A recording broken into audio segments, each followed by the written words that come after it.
Од самите почетоци, реализацијата на Отворено се наметна како надградба на кандидатските дебати што НДА ги организираше години наназад за сите изборни циклуси, а во периодот 2013 и 2014 се емитува на тогашната 24 вести.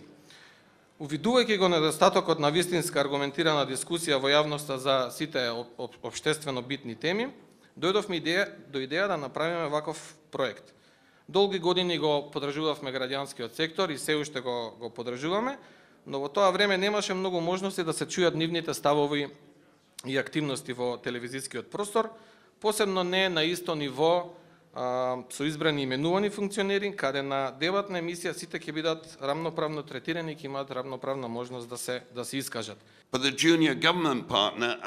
за да се направи успех на оваа програма, постојано се вклучува оние кои што беа во опозицијата.